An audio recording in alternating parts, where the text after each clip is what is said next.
momento podemos evidenciar en el sitio hay 12 personas aproximadamente sin signos vitales, resultado de esta situación que se presentó aquí. Hay un reporte de 25 heridos que han sido trasladados al hospital de Piendamó por cercanía, y en este momento estamos apoyando el paso de los pacientes de Piendamó hacia Popayán, porque está colapsado el hospital en este momento y estamos trasladándolos hacia Popayán. Rechazamos a los violentos que de una u otra manera están afectando a la población civil, a los territorios indígenas, a los compañeros hermanos campesinos y a los compañeros urbanos. Y por eso venimos a acompañar hoy con la Guardia Indígena. Colombia vuelve a entrar en campaña electoral y, como demasiadas veces en su historia reciente, lo hace entre explosiones, muertos y miedo. El 31 de mayo se celebran elecciones, pero la violencia ya se adelantó. En apenas 2 días, más de 20 atentados dejaron una veintena de civiles asesinados, decenas de heridos y miles de desplazados. No es un hecho aislado, es un patrón, y no ocurre en cualquier lugar. Ocurre en el suroccidente del país, donde el proyecto de paz total tiene más respaldo popular, es decir, donde más se disputa el sentido del futuro político de Colombia.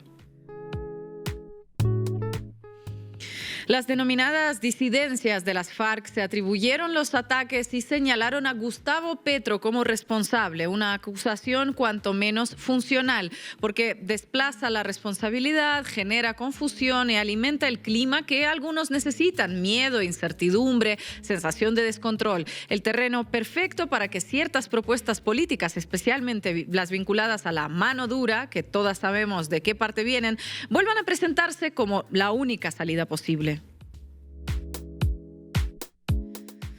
Decía nuestra compañera Diana Carolina Alfonso en Diario Red que en Colombia las elecciones suelen ser momentos especialmente violentos, y no es ninguna maldición bíblica.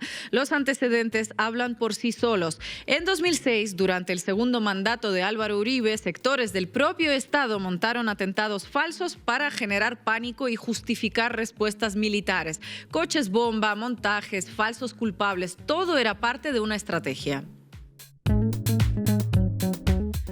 Hoy, casi 20 años después, ese libreto parece volver a aparecer, no necesariamente en las mismas formas, pero sí en la misma lógica: producir miedo para ordenar políticamente a la sociedad y, sobre todo, para desacreditar cualquier intento de salida negociada al conflicto. La reacción de la derecha colombiana no deja mucho lugar a dudas. Paloma Valencia aparece en las zonas golpeadas para señalar a la paz total como culpable. Abelardo de la Espriella propone mano dura. Es el reflejo automático: frente a la violencia, más violencia; frente al miedo, más control; frente a la incertidumbre, la promesa de orden a cualquier precio. La receta política de la ultraderecha en gran parte del mundo. ¿Qué puede salir mal en Colombia con semejante enfoque? Pero hay algo más profundo en juego. Una investigación reciente de la revista Raya habla de una estrategia organizada para incidir en el clima electoral a través del miedo. El llamado Proyecto Júpiter, vinculado a figuras del uribismo, apunta precisamente a eso: instalar indignación, angustia, sensación de caos, porque cuando la sociedad tiene miedo, vota distinto. Entonces, ¿quién se beneficia de que Colombia vuelva a sentir que está al borde del abismo? ¿Quién gana cuando la paz parece fracasar antes de consolidarse? La historia reciente del país enseña que hay sectores que no solo conviven bien con la guerra, sino que la necesitan, porque la guerra no es solo un conflicto, es también un negocio, un orden político, una forma de poder.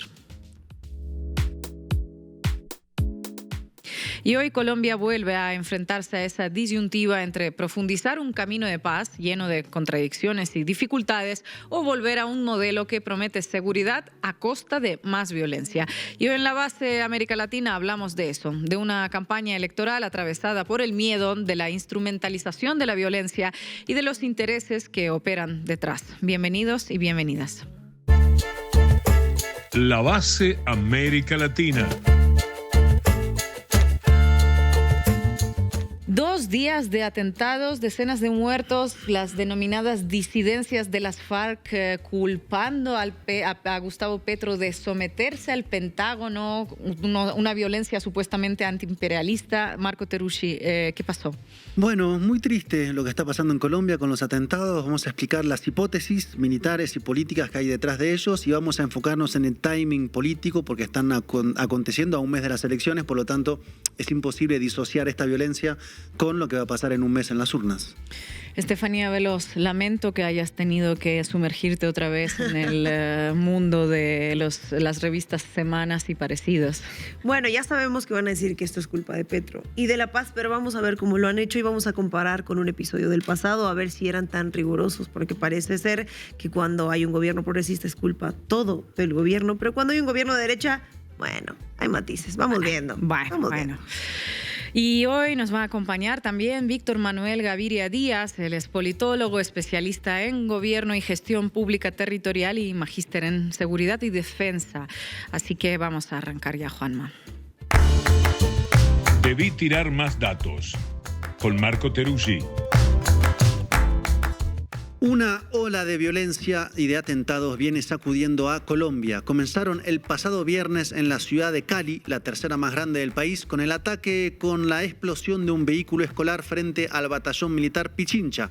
Desde entonces, ese viernes a la mañana, se sucedieron explosiones una tras otra entre el departamento de Cauca y Valle del Cauca. Algunos atentados fueron contra objetivos policiales y militares, como frente al batallón Agustín Codazzi en Palmira, con un carro bomba, frente a una subestación de policía en Jamundí con fusil y granada, o contra un radar de la Aeronáutica Civil en Tambo con explosivos lanzados con drones. Pero otros atentados, en cambio, fueron directamente contra la población civil.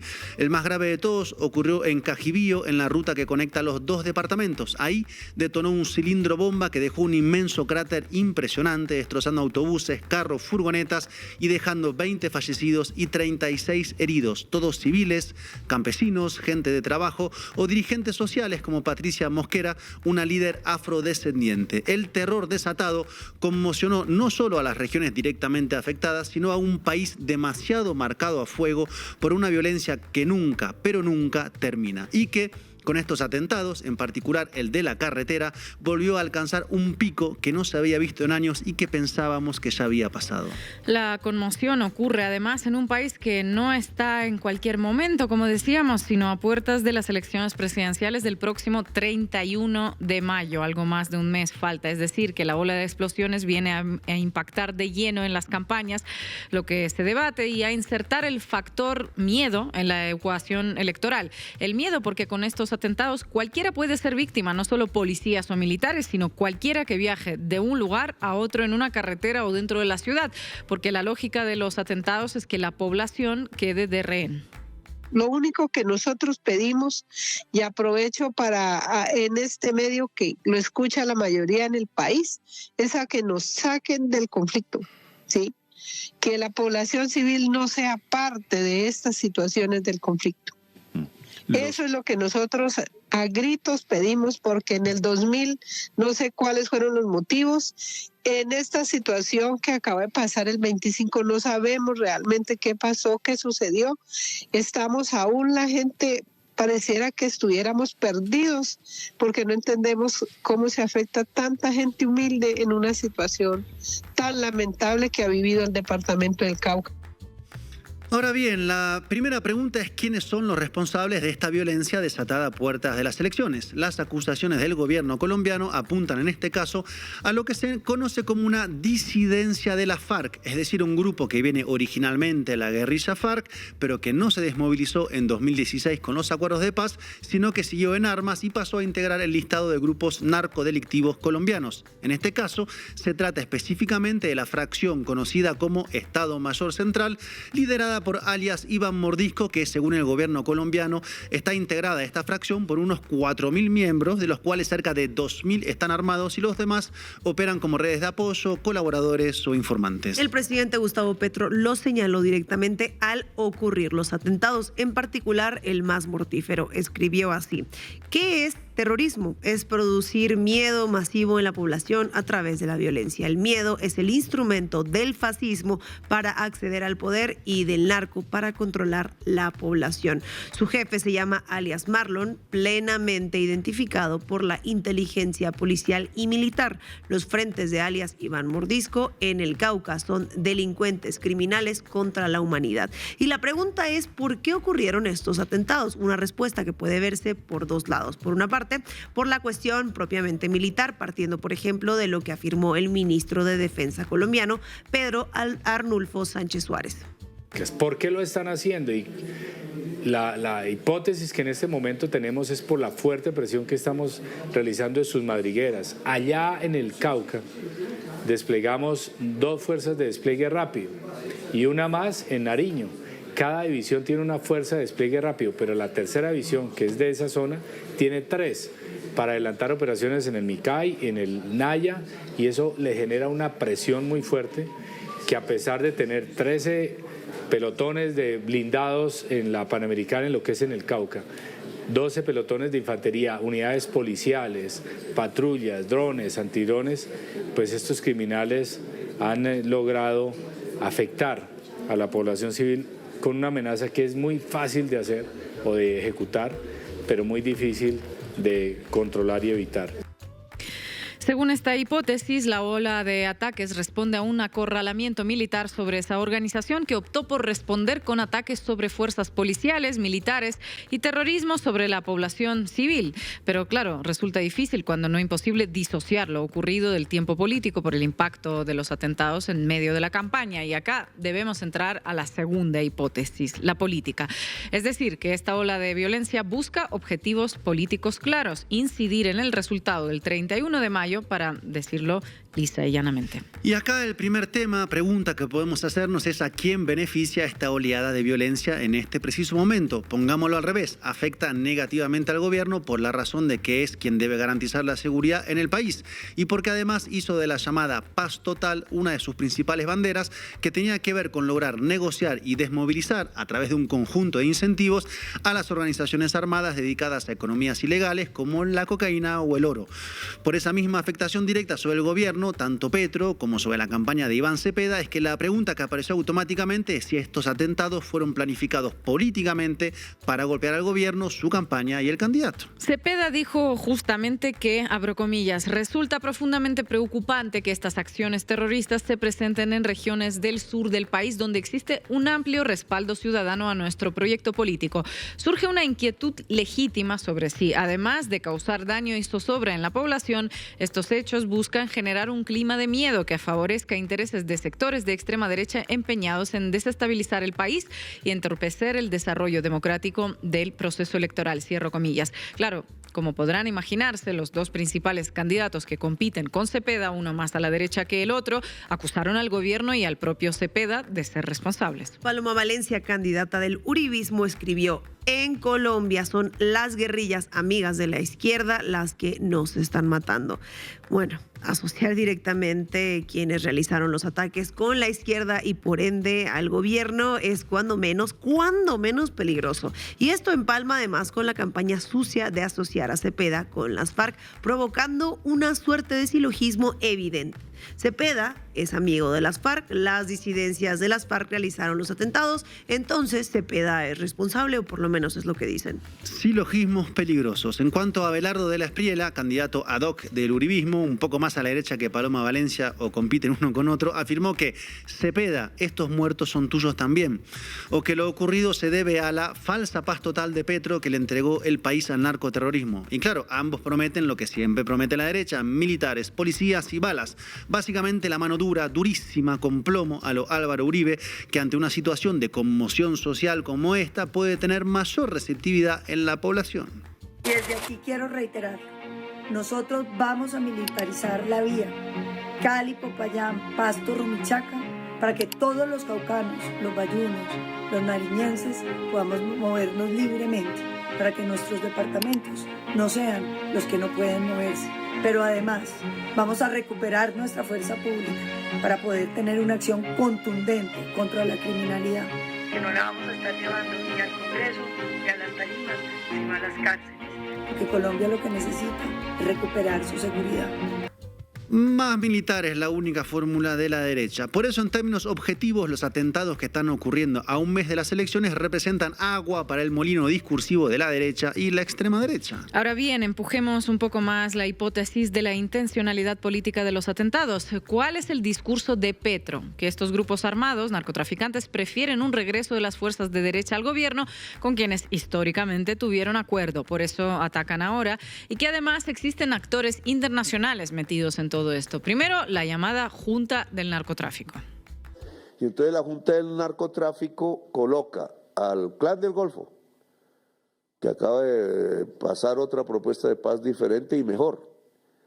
Los grupos de Cauca, de Iván Mordisco, que también están en Guaviare, y los grupos de lo que era la Segunda Marquetalia, todos obedecen a la Junta del Narcotráfico. Ellos son sus jefes. Y por eso no me extraña que los grupos del Cauca estén tratando de sabotear elecciones. ¿Qué es lo que quiere la Junta del Narcotráfico? Que la extrema derecha gobierne a Colombia como en Ecuador. En Ecuador crece el doble la tasa de homicidios de Colombia. Las mayores zonas de tasa de homicidios son la ruta del sur de Ecuador, norte de Perú, hacia los puertos. También hay rutas del Colombia Sur hacia los puertos, pero la tasa de homicidio alta es porque la mayor cantidad de cocaína que llega a los puertos mal cuidados del Ecuador es la cocaína de Perú, que también compra la Junta del Narcotráfico. La Junta del Narcotráfico tiene incidencia dentro de nuestra fuerza pública y dentro de nuestra fiscalía. Petro retoma algo que viene planteando hace meses, el rol de lo que llama la Junta del Narcotráfico, a quien también acusó de estar junto con otra disidencia de las FARC, la llamada Segunda Marquetalia, detrás del asesinato del ex candidato presidencial Miguel Uribe Turbay, un crimen que, recordemos, impactó en el país y el tablero político electoral. Y Petro apuntó también los focos sobre Ecuador, de donde afirmó habrían venido los explosivos utilizados en los atentados. Lo que yo quiero que investiguen ustedes es si los explosivos, como mis fuentes me dicen, que llegan, y ojalá mirar el de Cajibío concretamente, pero en general los explosivos que le llegan a los frentes del Cauca de la Junta del Narcotráfico vienen de Ecuador. Que tenemos un problema creciente. Nos quieren sabotear las elecciones para que gane la extrema derecha, por miedo, y usan sus frentes narcotraficantes. Hipótesis a confirmar, pero cada vez más estrecha. Por eso no matan ya soldados, sino campesinos de las zonas. Y hablando de Ecuador, en estos días estuvo justamente circulando la foto de Álvaro Uribe reunido con Daniel Noboa, aunque con fecha imprecisa, planteada por el gobierno colombiano como una evidencia de la existencia de una trama política destinada a sabotear las elecciones. Y este lunes, la Radio Nacional de Colombia afirmó que desde Ecuador se estarían preparando un plan para desestabilizar las elecciones, un posible autoatentado al presidente ecuatoriano para culpar al gobierno colombiano. Se están moviendo aguas muy pesadas en esta elección que va a ser clave para Colombia y la correlación de fuerzas políticas en América Latina. Y esas aguas vienen en Colombia de la mano de la violencia, tanto así que Cepeda y Valencia denunciaron estar amenazados ni más ni menos que de muerte. Buenos días. A lo largo de estos meses he recibido en distintas oportunidades informaciones precisas sobre intentos para atentar contra mi vida. No he hecho de eso ningún escándalo ni ningún ruido público, puesto que no quiero sembrar ni la alarma ni el pánico en la opinión pública. Frente a eso he asumido una actitud responsable, pero ante la situación que se acaba de presentar, debo hacer evidentemente una declaración. El presidente Gustavo Petro ha dicho en su cuenta de X que ha conocido o ha entregado, no ha entendido totalmente el desarrollo de estos hechos, información a la Central de Inteligencia Americana, la CIA, sobre un posible atentado en mi contra. Debo señalar que este es un hecho sin lugar a dudas serio, grave, al cual presto toda la atención. Ahora bien, aterricemos un poquito todo esto en números electorales, porque las dos últimas encuestas publicadas apuntan a lo mismo. Cepeda es el favorito para quedarse con la presidencia. Pasamos primero con la encuesta Infamer publicada este domingo. Ahí se plantea que en primera vuelta Cepeda tendría, escuchen, 44.3% de los votos contra 21.5% de De la Espriella y 19.8% de Valencia.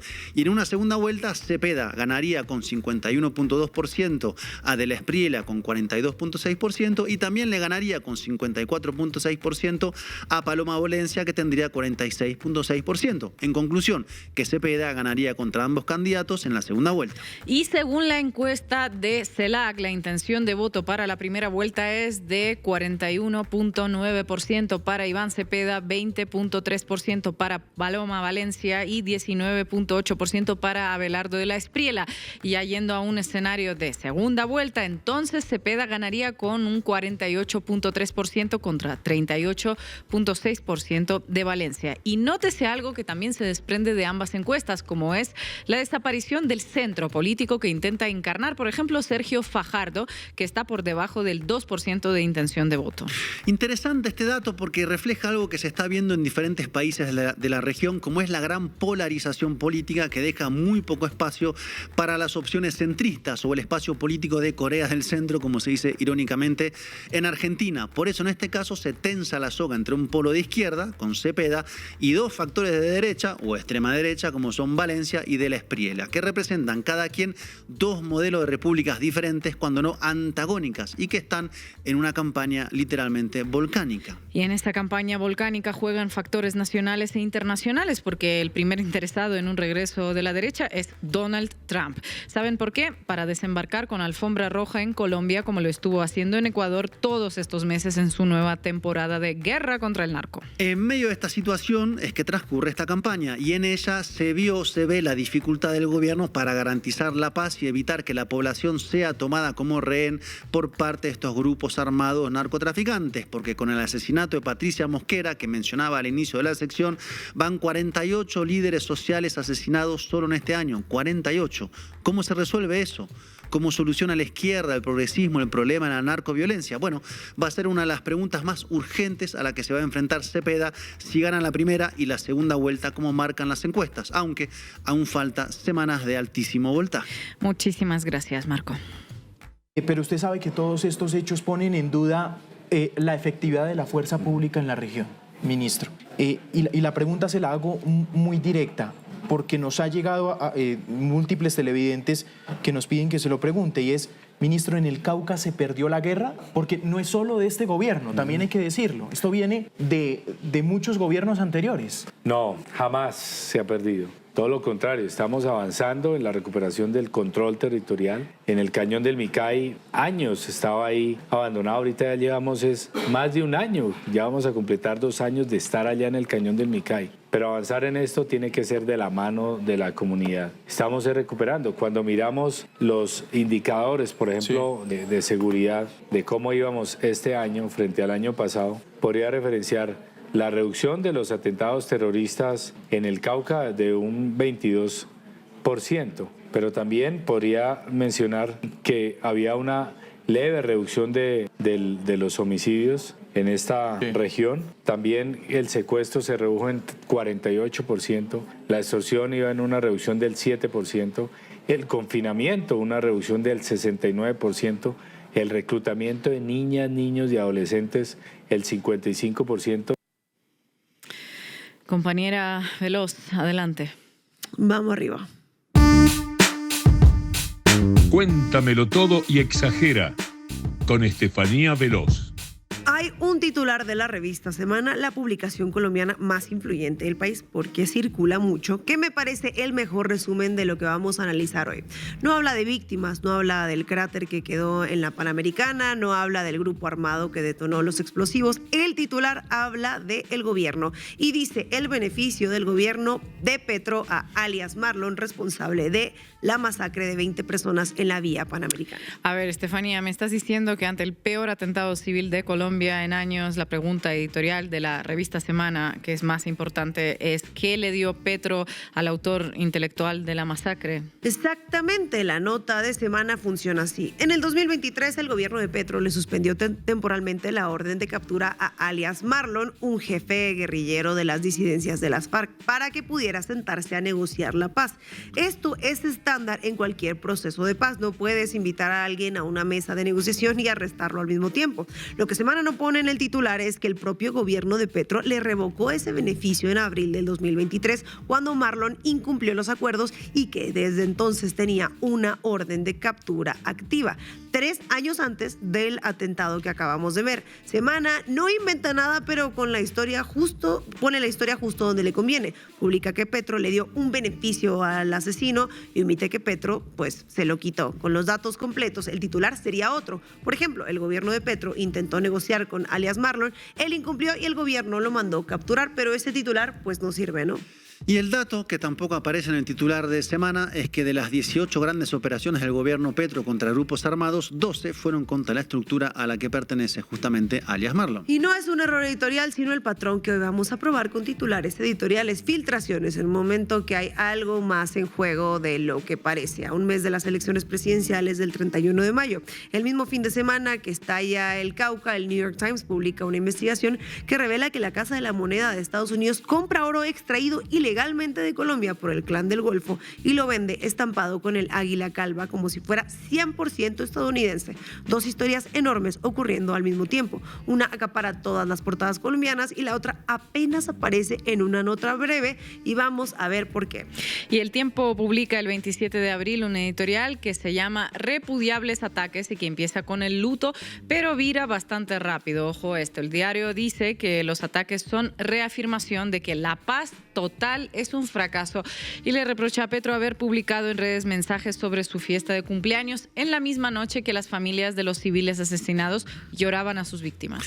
Y este movimiento tiene un efecto específico, pone a Petro como moralmente ausente en el peor momento, no importa lo que diga después, la foto del pastel o de la torta, como cada quien lo diga, ya quedó al lado de los muertos del Cauca en el imaginario de quien leyó el editorial. Ahora hagamos una pausa y miremos un espejo casi exacto de esta cobertura. El 7 de febrero del 2003, las FARC detonó un carro bomba en el Club El Nogal de Bogotá. Fue uno de los peores atentados en la historia reciente de Colombia. Era el gobierno de Álvaro Uribe Vélez. Semana cubrió las víctimas, cubrió el heroísmo del rescate, no publicó ningún titular que preguntara qué beneficios le había dado Uribe a las FARC. En cambio, Uribe apareció esa noche ante las cámaras y la prensa le devolvió su frase como si fuera un escudo. Colombia llora, pero no se rinde.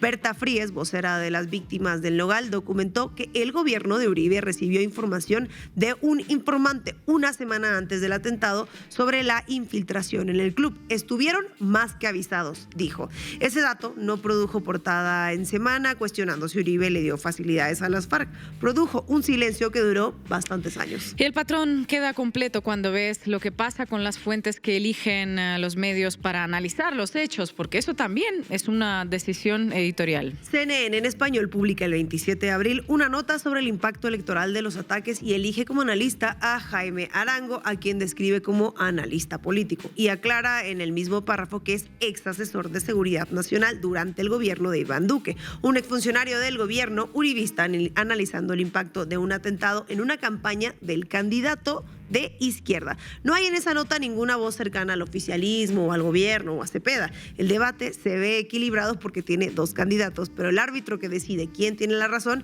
viene pues de un solo lado. Y Arango dice que los ataques pueden exacerbar los discursos y que el miedo tiene mayor impacto en regiones rurales. Suena técnico, pero en el contexto de esa nota, lo que produce es una advertencia con destinatario claro. El miedo funciona electoralmente. La frase que más circuló en medios después del atentado no vino de las víctimas ni de los militares, por ejemplo, vino de Paloma Valencia, que dijo: yo a esa paz total, yo no la crié, con la que apuntó a Iván Cepeda como responsable de la política de negociación del gobierno de Petro. Infobae, Semana, El Espectador, El Tiempo, todos recogen esa frase. Valencia es senadora del Centro Democrático desde el 2014, candidata presidencial de la derecha uribista para las elecciones del 31 de mayo y nieta del expresidente conservador, por decirlo menos, Guillermo León Valencia. El mismo mismo Guillermo León Valencia que en 1964 ordenó la operación Marquetalia, el bombardeo militar contra los grupos insurgentes refugiados en el Cauca, Huila y Tolima. Este mismísimo, y esta operación no destruyó la insurgencia, la consolidó. Del fracaso de Marquetalia nació formalmente las FARC, es decir, la candidata que esta semana le exige a Petro que explique por qué hay bombas en el Cauca. Es nieta del presidente,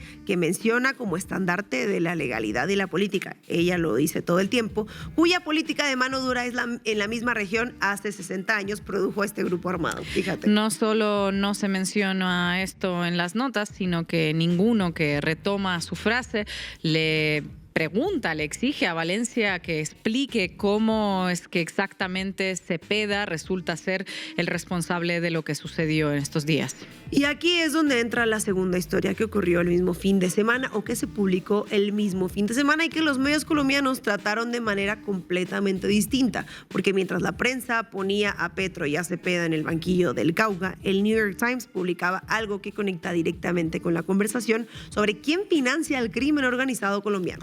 El New York Times reveló que la Casa de la Moneda de Estados Unidos, que vende más de $1.000 millones en monedas de inversión al año, con el águila calva estampada como garantía de que el oro es 100% estadounidense, compra el oro de una mina controlada por el Clan del Golfo en Caucasia, Antioquia, Colombia, llamada La Mandinga, en aparente violación de una ley de 1985 que prohíbe usar oro extranjero para esos productos. Y la ruta que traza el Times es que los mineros ilegales de Mandinga extraen el oro bajo las reglas del clan, que le cobra $400 mensuales por un grupo de 5 trabajadores. Vende a comerciantes locales que también pagan al clan. Esos comerciantes le venden a un exportador que envía el metal a Texas. En refinerías como Dillon Cage en Dallas, el oro colombiano se funde con oro de otros orígenes y pasa a ser considerado producto made in USA, producto estadounidense, porque fue procesado dentro del país. Y lo que hace que esta investigación sea tan precisa periodísticamente es lo que pasa cuando los reporteros les preguntan a cada eslabón de esta cadena. La Casa de la Moneda culpa a sus proveedores. Los proveedores dicen que dependían de un intermediario tejano para evitar el oro ilegal. Y el Tesoro de Estados Unidos, que supervisa la Casa de la Moneda, negó que hubiera algún problema sistémico. Su postura es que comprar oro extranjero para monedas de inversión no infringe la ley. Un informe federal del 2024 se había señalado que la Casa de la Moneda dejó de aplicar el requisito de oro estadounidense hace más de 20 años atrás.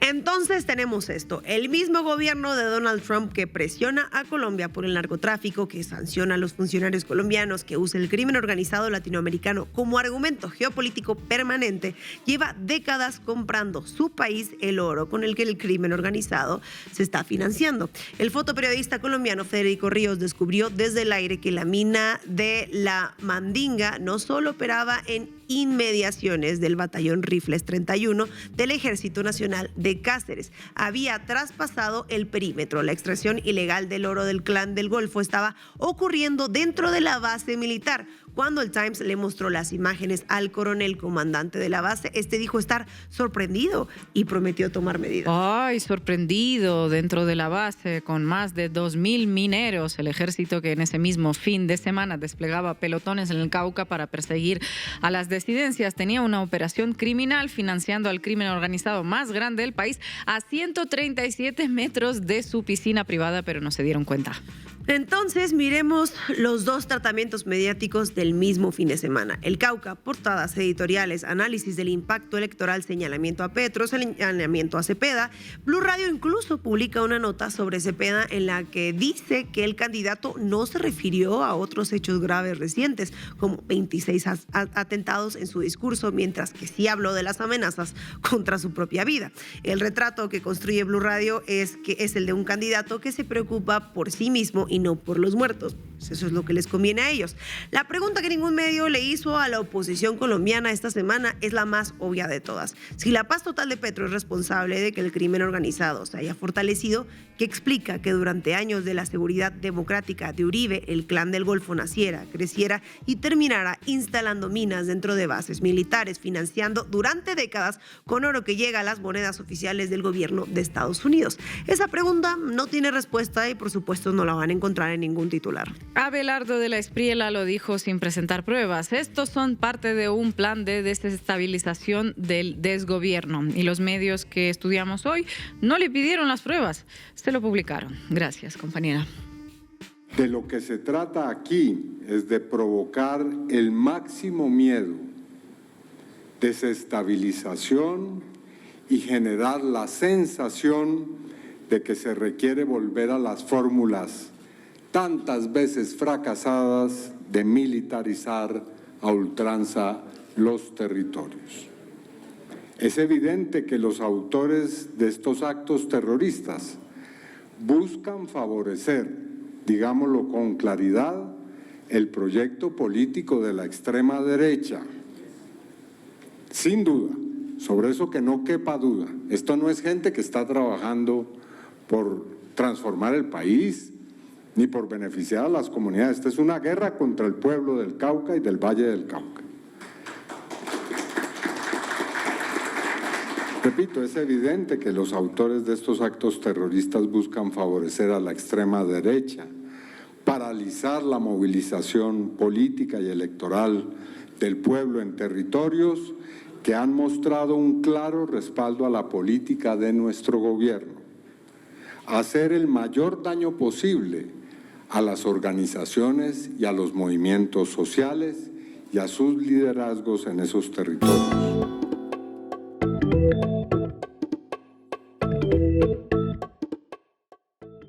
Y hoy nos acompaña Víctor Manuel Gaviria Díaz, politólogo, especialista en gobierno y gestión pública territorial y magíster en seguridad y defensa nacionales. Víctor, muchísimas gracias por estar en La Base América Latina. Bienvenido.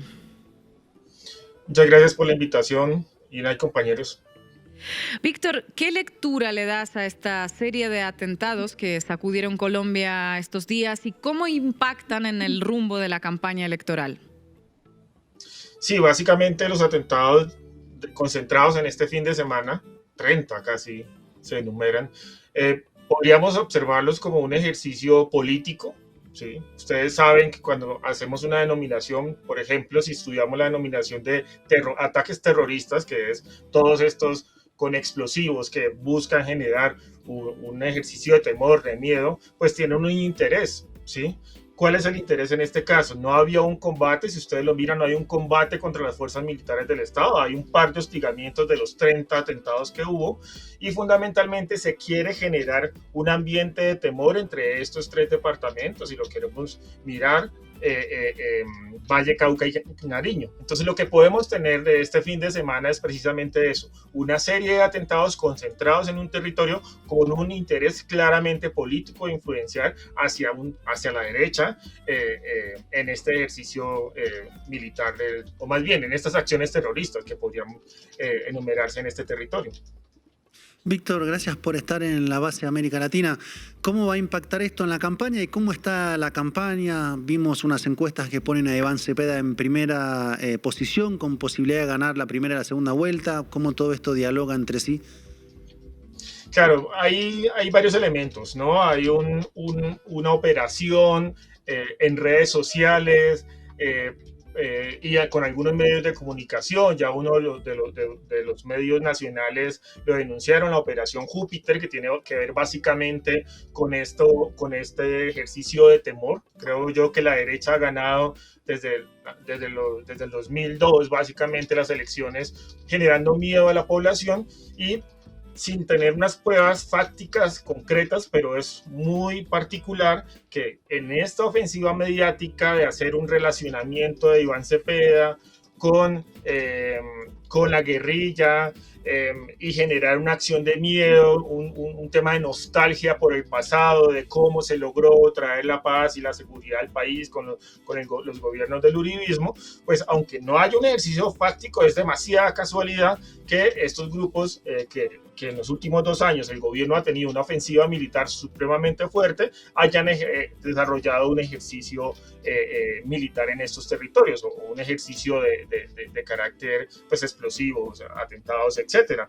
Y claramente eso comparado con las últimas encuestas, Inbarmer creo que fue la última que salió, de hecho hay una encuesta de RCN que se publicó hoy, donde dice que Iván Cepeda tiene falta poquitico para llegar a poder ganar en la primera vuelta en estas elecciones. Víctor, ¿existe injerencia estadounidense en la campaña y cómo crees que se beneficiaría Washington en caso de que llegara a ganar la derecha o que pues, llegara al poder? Sí, claro, acá yo creo que más allá de un tema de la derecha o la izquierda en este ejercicio, hay un interés de Estados Unidos en una serie de negocios y una serie de intereses, básicamente de tener una élite que ha sido arrodillada históricamente en el país. Si ustedes ven cualquier cosa que diga Marco Rubio, el señor que o cualquiera de los altos funcionarios del gobierno de los Estados Unidos, acá sale Paloma a aplaudir, Abelardo a aplaudir y bueno, Claudia a aplaudir. Hay una serie de los candidatos que han tenido una voluntad, un ejercicio poco soberano, un poco muy arrodillado hacia los Estados Unidos, y pues lo que busca Estados Unidos son amigos no solamente aliados para adelantar una serie de iniciativas, sino para desarrollar los intereses alrededor de, por ejemplo, el tema del petróleo, por ejemplo, continuar con las exploraciones. Acá hay una matriz energética que ha venido siendo variada con el gobierno de Gustavo Petro y que claramente Iván Cepeda la va a seguir desarrollando, en la cual pues lo que se quiere cambiar es lo que ha denominado el presidente Gustavo Petro el ejercicio de la enfermedad holandesa por nuevas economías ligadas al turismo, a la agricultura y otros desarrollos propios soberanos, lo que a Estados Unidos no le conviene mucho precisamente.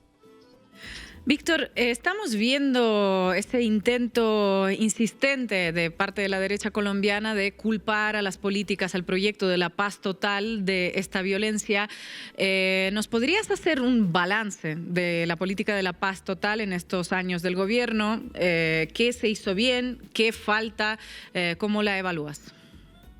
Claro, pues ya habría que ir terminando el gobierno para hacer este balance, digamos, ahorita a finales los procesos más avanzados es el que se desarrolla con la Coordinadora Nacional Ejército Bolivariano, que es básicamente la parte que quedó en la segunda Marquetalia, y el otro con Comuneros del Sur, que fue una excisión que tuvo el ELN hacia la zona de Nariño. Tal vez son los procesos más avanzados. Hay otros desarrollos con lo autodenominado el Clan del Golfo, autodenominado Ejército Gaitanista.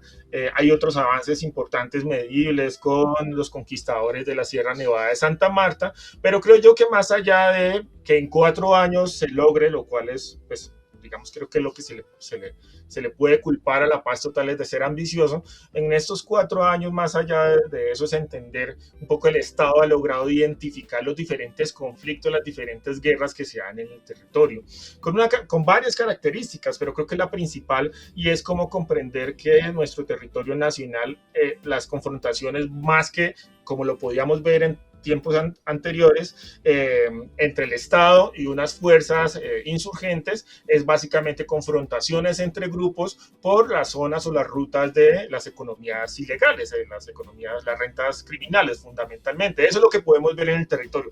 Las afectaciones humanitarias. Vemos lo que acabamos de pasar del fin de semana en Cauca y Nariño, Valle Cauca y Nariño, que son fundamentalmente alrededor de las rutas del narcotráfico, la salida por Buenaventura o las salidas hacia abajo, hacia Ecuador, que es parte como del sustento del conflicto con Ecuador. Las afectaciones humanitarias están ligadas al control de estas rutas y las rentas de las rentas criminales.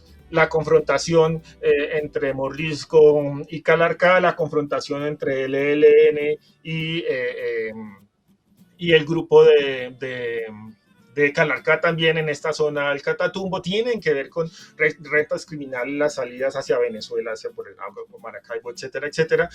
Las confrontaciones entre el Clan del Golfo y los conquistadores de la Sierra, si se dan cuenta, son otro tipo de manifestaciones atravesadas por unas nuevas dinámicas del crimen transnacional, ¿sí? Entonces, un poco lo que le ha permitido al Estado es sí ser ambicioso, pero entender que acá no podemos seguir pensando que o es la vieja amenaza comunista que se está intentando tomar el poder del país, o es solamente las FARC, que todavía se sigue manteniendo el discurso que sobreviven las FARC, ¿no? Ya hay una serie de grupos pequeños asentados en los territorios administrando rutas o rentas criminales, y la estrategia de seguridad ligada a la estrategia de paz tiene que ser pensada en el marco de estas nuevas, del entendimiento de estos nuevos conflictos. La paz total le permitió al Estado entender qué estaba pasando en esos territorios y en algunos lugares donde estas organizaciones son más desarrolladas o que tienen una coherencia o una dirección concentrada, homogénea, se han podido tener avances importantes y soluciones humanitarias. Pero yo creo que ahí hay algo, y bueno, y esperamos que la concentración en la zona, ya pues esperamos que a mayo se dé la concentración en la zona de ubicación temporal en Putumayo, otra zona de ubicación temporal en Nariño, ya se están construyendo, ya están avanzando en estos dos procesos que tenemos muy importantes en Nariño. Y yo creo que ahí, aparte de comprender la dinámica del conflicto, es importante entender que esto no es solamente una confrontación contra los violentos en sus diferentes manifestaciones, sino que es la comprensión del Estado que hay una especie de abandono, no falta de presencia, sino abandono, o más bien de falta de garantías de derechos sociales en esos territorios que han permitido un caldo de cultivo para que surjan o se sigan desarrollando estos ejercicios. Cuando el Estado colombiano firmó el acuerdo del 2016, le permitió comprender y hacer un plan casi que estratégico para recuperar esos territorios a través de una inversión social y una llegada, una reforma agraria, una estrategia contra las drogas, unos ejercicios frente a la participación, frente a las víctimas, etcétera, etcétera, etcétera, que no se implementaron. Y ese ejercicio, esa ausencia de la implementación del acuerdo del 2016 permitió que estos grupos, por ejemplo los de las disidencias de Mordisco, que inicialmente eran las de Gentil Duarte y se fueron creciendo, coparan esos espacios, igual que el Clan del Golfo copara los espacios o el ELN, porque el Estado no implementó, no llegó a esos territorios.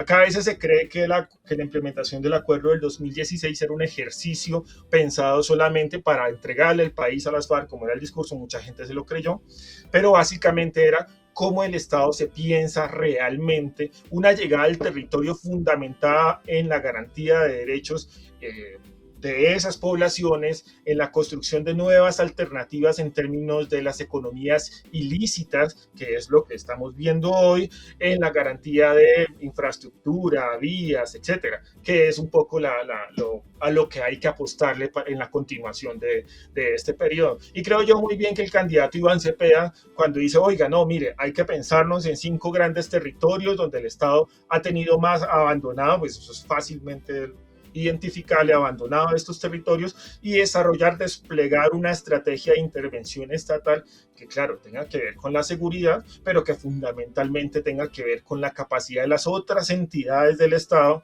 de garantizar los derechos de esas comunidades que han sido históricamente abandonadas. Si ustedes se dan cuenta, pues el Cauca, hay unos conflictos sociales supremamente importantes, hay unos abandonos en términos de educación, de salud, que poco a poco se recuperan, pero que estos actores violentos pues han generado unas afectaciones pues difíciles para llegar a esos lugares, ¿no?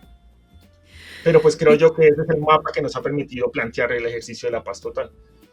Víctor, muchísimas gracias por tu análisis. Esperamos volverte a ver en la Base América Latina. Un abrazo. Un abrazo y muchas gracias por la invitación. Que esté muy bien. Y llegamos al final de nuestro programa. No se olviden de seguirnos en las redes sociales. Somos La Base América Latina en YouTube, somos La Base América Latina en Instagram, en TikTok, en Facebook. También pueden hacerse socias y socios de Canal Red escaneando el QR que ven en pantalla. Es sumamente importante para nosotros que apoyen nuestro periodismo. No tenemos a nadie detrás. Y también les dejamos otro QR que les va a llevar directamente a nuestra lista de reproducción en Spotify. Y nos vamos a ver mañana aquí a las 7 horas chilanga. Hasta pronto.